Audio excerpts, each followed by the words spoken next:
Imagine a quiet, normal day in a suburban neighborhood, the kind where kids play outside and everyone knows your name. Then there's Jamie, a lively 5-year-old who usually bursts through the door with stories from kindergarten, overflowing with energy. But today, something's different. Jamie steps inside, his small face unusually serious, his footsteps hesitant as if carrying the weight of a great secret. Welcome back to PlotTwister. Before we unravel today's mystery, don't forget to like, subscribe, and click the notification bell so you're always in the loop. Meet Lisa, Jamie's mom, a 32-year-old graphic designer who works from her cozy home office.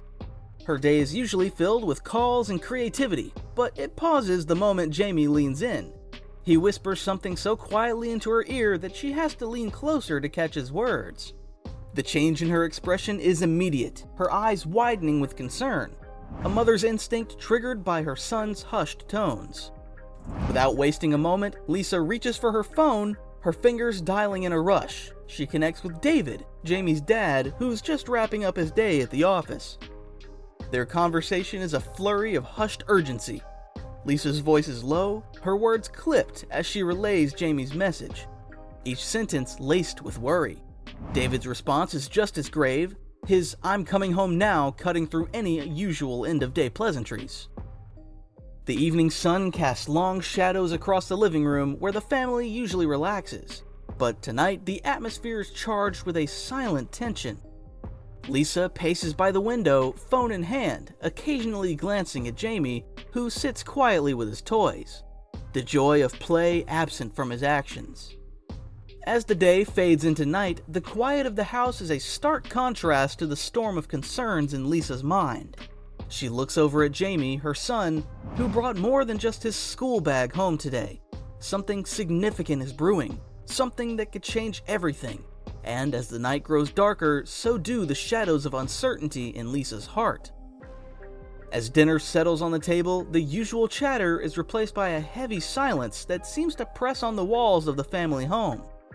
Jamie, his parents, and his older sister Mia gather around, each with their own thoughts swirling in a mix of concern and confusion. Mia, sensing the shift in the air, tries to catch her brother's eye, looking for clues, but Jamie's gaze is fixed on his plate, his usual chatter gone as if locked away. Lisa and David exchange a look, a silent agreement passing between them.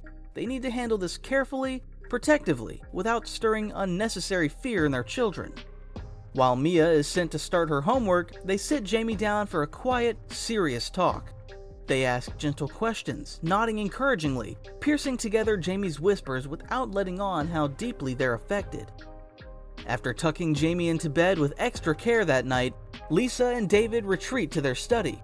The room is filled with the soft glow of the desk lamp, casting long shadows as they lean over a pile of papers and a laptop. They go over everything Jamie mentioned, cross-referencing, discussing each detail in hushed tones. They're not just parents. Tonight, they're detectives in their own home, tracing the outlines of an invisible threat.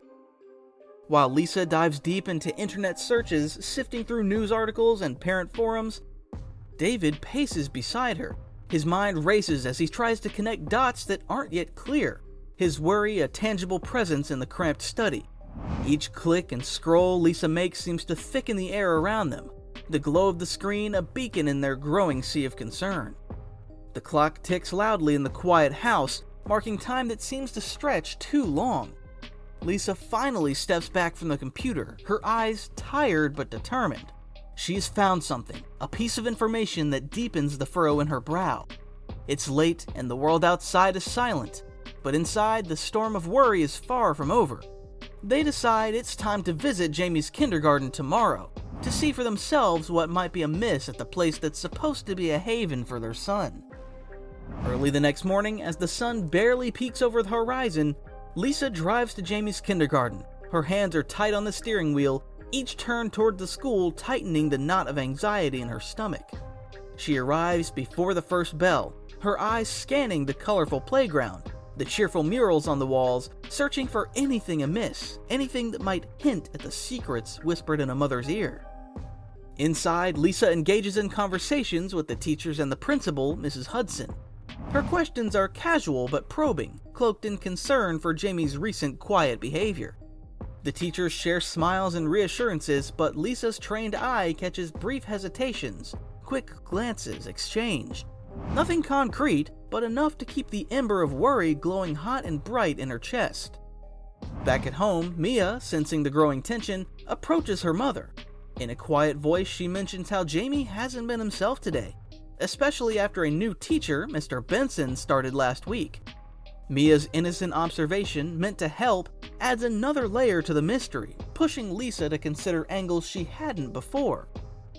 Later, while Jamie plays in the yard, Lisa and David watch old videos of him, looking for any changes in his behavior. The Jamie in the videos is vibrant, a stark contrast to the subdued boy from the past few days. They rewind and play, each cycle a step deeper into their growing desperation to understand. As night falls, Jamie comes to Lisa, tugging at her sleeve, his eyes wide with the serious weight of young secrets. He whispers again, his words slow and careful, revealing just enough to send a new shiver down Lisa's spine. This new piece, unexpected yet vital, shifts everything they thought they knew about what was troubling their son. The puzzle isn't just missing pieces now, it's growing, sprawling into the unknown. In the quiet of their living room, under the soft glow of the lamp, Jamie finally reveals the unsettling truth to Lisa. His new teacher, Mr. Benson, has been using a strange symbol in class, drawing it on the board and speaking in a language that Jamie has never heard before.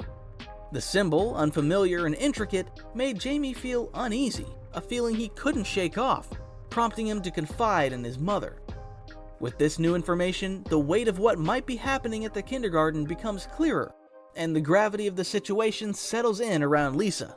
She remembers an article she stumbled upon during her late-night research, a piece about a similar incident in another school linked to cult activities. The parallels are too close to ignore, sparking a fierce protectiveness in her. Determined to confront the situation, Lisa and David decide to take immediate action. They drive to the school, hearts pounding with a mix of fear and resolve. Upon arriving, they ask for a meeting with Mr. Benson and Mrs. Hudson, the principal, insisting it can't wait.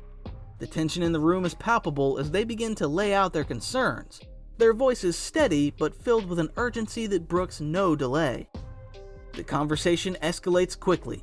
Mrs. Hudson calls Mr. Benson into the office, and as he enters, the air tightens. Lisa and David explain their concerns, watching his reactions closely. Mr. Benson's demeanor shifts from surprised to defensive as he tries to explain the symbol of language, but his explanations do little to ease the growing suspicion. Recognizing the severity of the allegations, Mrs. Hudson decides to involve the police to ensure a thorough investigation. The police arrive, their presence a stark contrast to the usually cheerful school environment. They begin to question Mr. Benson, taking detailed notes, their professionalism a reassurance in the chaotic swirl of fear and suspension. The decision is made to temporarily close the kindergarten while the investigation is underway, prioritizing the safety and well-being of all students. As word of the kindergarten's temporary closure spreads, the community is initially shocked and concerned. Parents gather in small, worried groups, exchanging whispers and uneasy glances. But soon, this concern transforms into a rallying force. Neighbors, parents, and local businesses come together, organizing support groups and playdates to ensure that the children remain engaged and supported during the unsettling time. Local media, drawn by the gravity of the story, arrive to cover the unfolding events. Reporters interview Lisa, who, despite her initial reluctance, decides to share her story to highlight the importance of parental vigilance. Her narrative, marked by a mother's intuition and courage, strikes a chord with the community, garnering her praise and support from other parents who empathize with her situation. At a small community meeting, Jamie is unexpectedly called to the front. With shy eyes and a hesitant smile, he's presented with a certificate of bravery. The principal, now more of a protector than ever, commends Jamie for his courage in speaking up. His peers, along with their parents, applaud, turning a moment of potential trauma into one of empowerment and encouragement. Back at home, as they gather around the dinner table, Lisa and David take a moment to express their pride and gratitude towards Mia and Jamie.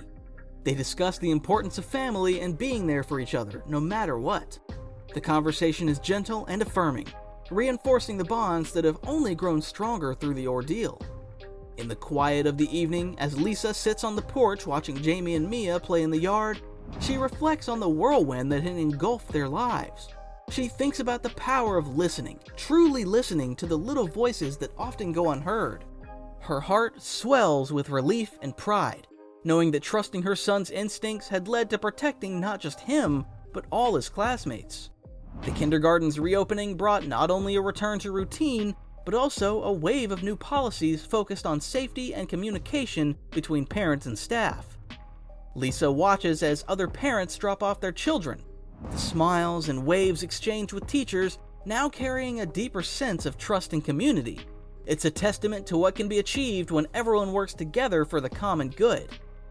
In the following weeks, the local news features a segment on the incident, highlighting the importance of community vigilance and proactive parenting. Lisa and David are interviewed, their story resonating with many across the city. The feature serves as a reminder to all watching that vigilance can protect potential dangers and that community involvement is crucial in maintaining safe environments for children. As the season changes, so does the rhythm of life in the neighborhood. The incident becomes a distant memory, one that brought lessons and changes. Lisa finds herself volunteering at the kindergarten, now deeply involved in the new safety committee. Her involvement is both a response to what happened and a forward-looking measure to continue safeguarding the community's children. What are your thoughts on the twist we uncovered today? Comment your ideas below and make sure to like and subscribe for a daily dose of drama and mystery. See you later with another twist.